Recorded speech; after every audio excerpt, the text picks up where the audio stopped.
गणपती बाप्पा मोरया. नमस्कार मित्रांनो, आज आपण एका विशेष महिन्याबद्दल बोलणार आहोत की ज्या महिन्यामध्ये घरातल्या जावयाचा आहे ना विशेष मान सन्मान ठेवला जातो. म्हणजे डायरेक्ट व्हीआयपी ट्रीटमेंट. काही विषयच नाही. म्हणजे त्याचा मान ठेवण्याच्या पाठीमागे अक्षरशः सासू आणि सासऱ्याचा कधी कधी मान आवडण्याची वेळ परिस्थिती येऊ शकते, पण त्याचे काय घेणं नाही. पण जावई म्हणजे जावई, त्याला व्हीआयपी ट्रीटमेंट कम्प्लीट मिळणार म्हणजे मिळणार. तर या महिन्याचं काय एक्झॅक्टली विशेष आहे, या महिन्यात जावयाला मान सन्मान का दिला जातो, या महिन्यामध्ये मौंज, लग्न किंवा महत्वाचे विशेष कार्य का नाही करत, हा महिना अचानक आकाशातून कसा मधीच येऊन टपकलेला आहे, याचं काय कारण आहे, या महिन्यामध्ये का पूजा अर्चा आणि उपासनेला महत्व दिलंय, या सर्वांचं आध्यात्मिक, वैज्ञानिक आणि ज्योतिष दृष्टिकोनातून महत्व सांगण्यासाठी मी आलेलो आहे, तुमचा ज्योतिष मित्र श्री शास्त्रामध्ये तुमचं सर्वांचं हार्दिक स्वागत आहे.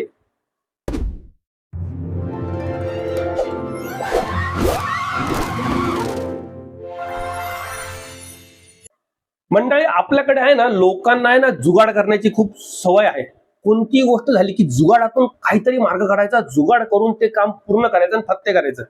आता हा अधिक महिना जो आहे याचा सुद्धा एक प्रकारे जुगाडच आहे. तो जुगाड कसा, तर आपल्याकडे आहे ना दोन प्रकारची वर्ष आहेत. एक आहे सौर्य वर्ष म्हणजे सूर्यावर अवलंबून असलेलं वर्ष, आणि दुसरं आहे चांद्र वर्ष म्हणजे चंद्रावरती अवलंबून असलेलं वर्ष.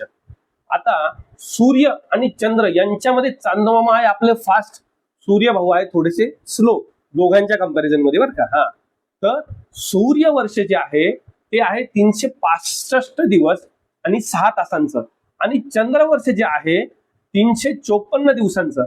आता 365 आणि 354 याच्यामध्ये डिफरन्स कितीचा आला, 11 दिवसांचा. किती, 11 दिवसांचा. म्हणजे दर वर्षाला सूर्य आणि चंद्र वर्ष यांच्यामध्ये 11 दिवसांचा फरक पडतोय. मग हा 11 दिवसांचा फरक हळूहळू हळूहळू वाढत गेला तर तो 3 वर्षानंतर होतो 33 दिवसांचा. हा 33 दिवस जे आहेत ना तेच आहे अधिक महिना. आता याला घुसवलं का मध्ये, कारण जर हा अधिक महिना मध्ये घुसवला नसता तर कदाचित हिवाळ्यामध्ये आली असती होळी, किंवा पावसाळ्यामध्ये आली असती दिवाळी, किंवा काही घडलं असतं. कारण हे ऋतू आणि सण हे डिस्टर्ब झाले असते. त्यामुळे आपल्या ऋषीमुनींनी किंवा पुरातन काळातल्या लोकांनी जे अभ्यासू होते, ज्यांना विज्ञानाची पूर्णपणे जाण होती, त्यांनी काय केलं, हा अधिक महिना बनवून बरोबर मध्ये घुसवला. आणि याच्यातून जो ताळमेळ बनला आहे तो आहे सूर्य आणि चंद्र वर्षाचा ताळमेळ, आणि हा ताळमेळ जो आहे तो आहे 33 दिवसांचा.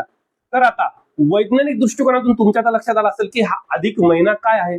मग याच्यानंतर याचं आध्यात्मिक महत्व काय, आता आपण ते पण बघूया. आपल्याकडे आहे ना 12 महिने आहेत, आणि ह्या 12 महिन्यांमध्ये प्रत्येक महिना आहे ना हा वेगवेगळ्या देवतांकडे दिलेला आहे. 12 महिने म्हणजे कोणते, तर हिंदू महिने चैत्र, वैशाख, ज्येष्ठ, आषाढ, श्रावण, भाद्रपद वगैरे वगैरे वगैरे. पण हा अधिक महिना जो आहे ना, ह्या अधिक महिन्याला कोणी वालीच नव्हता. मग ह्या अधिक महिन्याला कोणी वाली नसल्यामुळे, आणि विशेषतः हा 3 वर्षानंतर आलेला उर्वरित भाग असल्यामुळे याला म्हटलं जायचं मलमास. मल म्हणजे घाण, जे आपल्या सर्वांना माहिती की मल कशाला म्हटलं जातं, तर मल म्हणजे घाणेरडा किंवा घाण असलेला मास. तर त्यामुळे मी एका छोट्याशा विनोदीय स्टोरीतून तुम्हाला सांगतो की हा मलमास आहे ना, त्याला मलमास म्हटल्यामुळे नाराज होत रडत बसला होता. आणि हा रडत बसल्यानंतर त्याला आठवण आली की आपण जाऊया भगवान विष्णूकडे आणि याच्यावरती काहीतरी मार्ग काढू. म्हणून मलमास गेला विष्णूकडे. विष्णू म्हणतो, बाबा तू का रडतोय, तर मलमास म्हणतो की मला सर्व चिडवता, मी घाणेरडा आहे, मी काही कामाचा नाहीये, मला घाण म्हणून चिडवलं जातं, माझं काही महत्व नाही. तर त्याच्यावरती आता विष्णू म्हणजे कोण, सीईओ, चीफ एक्झिक्युटिव्ह ऑफिसर, सगळ्या गोष्टीची मॅनेजमेंट आणि बॅलन्स हा यांच्याकडेच ठेवलेला आहे. त्याच्यामुळे त्यांनी काय सांगितलं, बाबा तू काही टेन्शन घेऊ नको, मी आहे, इथून पुढे तुला कोणी मलमास म्हणणार नाही. मी माझं सर्वात श्रेष्ठ नाव ज्याला म्हटलेलं आहे पुरुषोत्तम, तर हे पुरुषोत्तम नाव भगवान विष्णू ह्या मलमासाला देतात, आणि याला म्हटलं जातं पुरुषोत्तम मास. त्यामुळे लक्षात ठेवा, इथून पुढे कधीही अधिक मासाला पुरुषोत्तम मास म्हणत जा, कारण तेवढाच मान सन्मान जेवढा आपण तुम्ही त्या महिन्याला देणार, तेवढाच मान सन्मान तुम्ही भगवान विष्णूला देत आहे याचा त्याचा अर्थ होतो. आता हा पुरुषोत्तम मासाची कल्पना लक्षात आली. अध्यात्म तुमच्या लक्षात आलं की भगवान विष्णूकडे का गेलेला आहे. भगवान विष्णूंनी त्याला एक ऍडिशनल वरदान दिलं, तू काहीच टेन्शन घेऊ नको, तुझं महत्व मी अजून वाढवतो.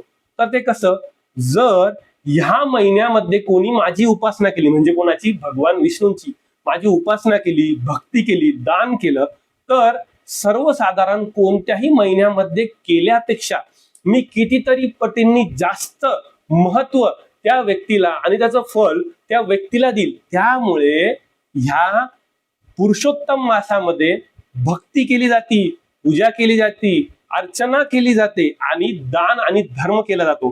कारण याच्यामध्ये मिळणारं जे फळ आहे ते इतर महिन्यांपेक्षा कितीतरी पटींनी आपणास जास्त मिळतं, म्हणून याचं थोडंसं विशेष महत्व आहे. आता मग तुमच्या मनामध्ये आली असेल मोठी मोठी मोठी आणि सर्वात मोठी शंका की ह्या महिन्याला जर एवढं मोठं महत्व आहे, भगवान विष्णूंनी त्यांचं स्वतःचं नाव याला दिलेलं आहे, मग या महिन्यामध्ये शुभ कार्य का होत नाही, या महिन्यामध्ये लग्न का होत नाही, या महिन्यामध्ये मौंज का होत नाही. तर काय माहिती का मित्रांनो, अजून एका सोप्या कन्सेप्ट मध्ये सांगतो तुम्हाला. आपल्याला सर्व गोष्टींचा मेंटेनन्स करणे गरजेचे आहे. एक्झाम्पल द्यायचं झालं, समजा मोबाईलचा जर तुम्हाला मंथली इयरली जो अपडेट येत असेल तो अपडेट घेणं गरजेचं आहे. म्हणून मोबाईल काय करावा लागतो, अपडेट घ्यायचा, रिस्टार्ट करायचा, प्रॉपर झाला की नंतर प्रॉपर वर्क होतो. म्हणजे काय झालं, तुम्ही मोबाईलचा मेंटेनन्स केला. गाडीची सर्व्हिसिंग आहे, जर 3 महिन्याला जर 6 महिन्याला तुम्ही गाडीची सर्व्हिसिंग करता. आता हा जो महिना येतो ना, अधिक महिना, हा सुद्धा मेंटेनन्सचा महिना आहे. आपण 3 वर्षात काय गेलेली घाण राहते ना ती सोडा, पण कमीत कमी इथे तरी पुण्य कमवा, याचं महत्व जास्त आहे. हा मेंटेनन्सचा महिना आहे. म्हणून या मेंटेनन्सच्या महिन्यामध्ये तुम्हाला जवळ काय करायचंय, तुम्हाला काढायचा आहे तुमचा बॅकअप कशाचा, तर तुमच्या दानाचा, पुण्याचा, अध्यात्माचा, पूजेचा पूर्णपणे बॅकअप घ्यायचा आहे. आणि हा महिना याच्यासाठी उत्तम आहे. म्हणून इतर कोणतेही काम करण्यापेक्षा तुम्ही महत्व देवाला आणि स्वतःला द्या. तुम्ही जेवढे महत्व स्वतःला देणार, जेवढे महत्व देवाला देणार, तेवढी तुमची रिकव्हरी चांगली, तेवढा तुमचा मेंटेनन्स पक्का. म्हणून लोक जातात गंगेमध्ये किंवा गोदावरीमध्ये किंवा कोणत्याही नदीमध्ये स्नान करायला, दान करायला, पुण्य करायला. म्हणून हा सोप्या भाषेमध्ये सांगण्यात आलेला मेंटेनन्सचा महिना म्हणजे अध्यात्माच्या बाबतीत पुण्य, पूर्णपणे भक्ती करण्याचा महिना. याचं पुण्य आपल्याला चांगलं मिळतं आणि या महिन्यामध्ये फक्त हे गरजेचं आहे. आता राहिला सर्वात मोठा एक छोटासा मुद्दा, तो म्हणजे या महिन्यामध्ये 33 अनारसे, 33 बत्तासे किंवा 33 अप्पेच का दिल्या जातात कोणाला, जावयाला.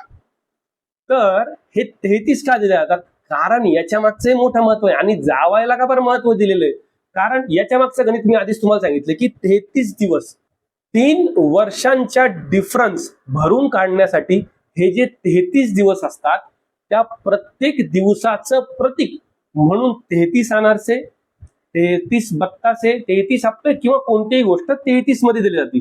आता ही बरोबर 33च का दिली जाते, कारण हे असतं 33 दिवसांचं कर्ज जे फेडायचं असतं जावयाकडे. म्हणून 33 गोष्टींचं दान किंवा पुण्य करण्याचं सांगितलेलं आहे.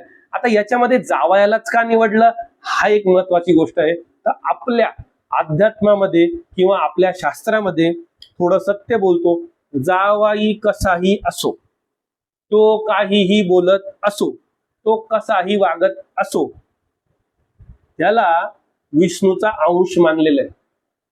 गंमत येणार, जावई म्हणजे विष्णूचा अंश, म्हणजे कोण, पुरुषोत्तमाचा अंश. म्हणून ह्या अधिक महिन्यामध्ये त्या पुरुषोत्तमाला बोलवतात आणि त्याचा मान सन्मान करतात आणि त्याला देतात 33 अनारसे, 33 बत्तासे, 33 अप्पे, सोन्या नाण्याच्या वस्तू. तर मुद्दा हा आहे की त्याला जो दिलेलं महत्व आहे ते महत्व पूर्ण करण्यासाठी त्याला विष्णूचा अंश मानलेलं आहे. म्हणून त्याची इच्छा किंवा त्याचा मान सन्मान हा अधिक महिन्यामध्ये ठेवला जातो. आणि यामध्ये धोंडे म्हणजे गोड पदार्थ देण्याची सवय आहे. आणि गोड पदार्थाला धोंडा म्हणतात. म्हणून जावयाला दिल्या जाणारा धोंडा याच्या बदल्यात याला एक अजून नाव पडलं धोंड्याचा महिना. परंतु अध्यात्मानुसार हा आहे पुरुषोत्तम मासच. त्यामुळे पुरुषोत्तम मासाचे महत्व काय हे तुमच्या लक्षात आलं असेल. जावयाचा मान सन्मान का ठेवतात हेही तुमच्या लक्षात आलं असेल. या महिन्यामध्ये पूजा अर्चा का केली पाहिजे हे पण समजलं असेल. लग्न का करू नये याही गोष्ट लक्षात आल्या असेल. त्यामुळे या महिन्याकडे बघायचा दृष्टिकोन आपण नक्कीच बदलला पाहिजे. चला तर मग मित्रांनो, तुम्हाला या अधिक मासाबद्दल कोणती अंधश्रद्धा नाही हे आता लक्षात आलं असेल. त्यामुळे ही अंधश्रद्धा नसून हे विज्ञान आहे. या मागे काय गणित आहे ते तुमच्या लक्षात आलं आहे. या मागचा मूळ हेतू काय आहे तो तुम्हाला समजला आहे. त्यामुळे यानंतर कोणीही अधिक मासाबद्दल तुम्हाला विचारलं तर विज्ञानाची सांगड आणि मेंटेनन्सची कल्पना त्यांना तुम्ही नक्की सांगा, कारण मेंटेनन्स आयुष्यामध्ये गरजेचं आहे. त्यामुळे हा व्हिडिओ तुमच्या नातेवाईकांपर्यंत, मित्रांपर्यंत, मंडळींपर्यंत नक्कीच पोहोचवा. आणि अशा प्रकारचे व्हिडिओ तुम्हाला आवडतायत की हे आम्हाला कमेंटमध्ये सांगा. अशाच प्रकारच्या गोष्टींसाठी आमच्या या श्री शास्त्र चॅनलला लाईक करायला, शेअर करायला, सबस्क्राईब करायला विसरू नका. आपण पुन्हा भेटू अशाच प्रकारच्या भन्नाट कल्पनांमध्ये. चला तर मी तुमची राजा घेतो. जय हिंद, जय महाराष्ट्र.